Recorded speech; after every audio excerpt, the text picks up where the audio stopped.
Toronto আন্তর্জাতিক চলচ্চিত্র উৎসবের ডিসকভারি প্রোগ্রামে জায়গা করে নিয়েছে মেহজাবিন চৌধুরী অভিনীত প্রথম চলচ্চিত্র সাবা। মাকসুদ হোসেন পরিচালিত ছবিটির ওয়ার্ল্ড প্রিমিয়ার হবে উৎসবে। আগামী 5 সেপ্টেম্বর শুরু হবে উৎসবের 49তম আসর, চলবে 15 সেপ্টেম্বর পর্যন্ত। ডিসকভারি প্রোগ্রামে সাবা ছাড়াও জায়গা পেয়েছে 23টি সিনেমা। টরন্টো উৎসবের ডিসকভারি প্রোগ্রামে জায়গা করে নিয়েছে সাবা, এমন খবরে উচ্ছ্বসিত মেহজাবিন। নিজের প্রতিক্রিয়া জানিয়ে গত বৃহস্পতিবার সন্ধ্যায় অভিনেত্রী বলেন, আমার প্রথম ছবি এটি। পৃথিবীর বিভিন্ন দেশের ছবির সঙ্গে প্রতিযোগিতা করে টরন্টোর মতো বড় উৎসবে মনোনীত হয়েছে। এটি আমার কল্পনার বাইরে ছিল।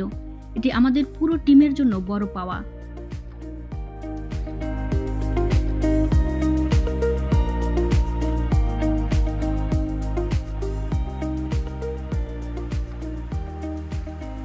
প্রায় 14 বছর ধরে বিনোদনের নানা মাধ্যমে কাজ করে আসছেন মেহজাবিন। নাটক, বিজ্ঞাপন, ওটিটি সহ সব মাধ্যমে কাজ করলেও বাকি ছিল বড় পর্দায় অভিনয়। তবে ভেতরে ভেতরে সিনেমা করার প্রস্তুতি নিচ্ছিলেন তিনি। মেহজাবিন বলেন, বড় উৎসবে ছবিটি প্রদর্শনী হচ্ছে। একজন শিল্পী হিসেবে এটি আমার সৌভাগ্য, ক্যারিয়ারের জন্য অনেক বড় অর্জন। এখন মনে হচ্ছে দীর্ঘদিন অপেক্ষার পর প্রথম সিনেমা হিসেবে এ গল্প বাছাই করার সিদ্ধান্তটি সঠিক ছিল। মেহজাবিন মনে করেন, এ উৎসবে তার অভিনীত সিনেমার প্রদর্শনী তার ক্যারিয়ারকে আরও সমৃদ্ধ করবে।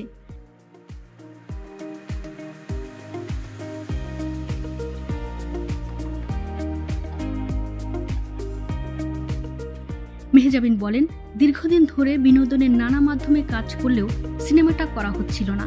যেখানেই যেতাম প্রশ্নের মুখোমুখি হতাম, কেন আমি সিনেমা করছি না? তবে আমি সিনেমা করার জন্য অপেক্ষা করছিলাম।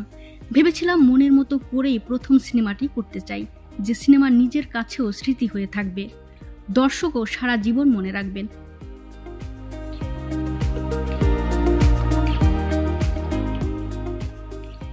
যে ছবির মান, গল্পের গভীরতা সবই যেন দর্শকের হৃদয়ে ছুঁয়ে যায়, তেমনই একটা গল্প চরিত্র পেয়ে গেলাম।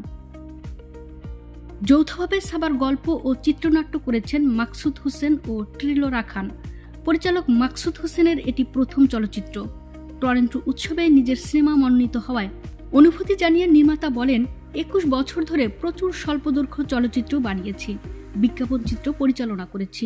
স্বপ্ন ছিল একদিন পূর্ণদৈর্ঘ্য চলচ্চিত্র বানাবো। গত বছর সেই স্বপ্ন পূরণ করেছি। নিজের প্রথম ছবি এত বড় উৎসবে প্রদর্শনীর সুযোগ পাবে, খবরটি আমাকে আপ্লুত করেছে।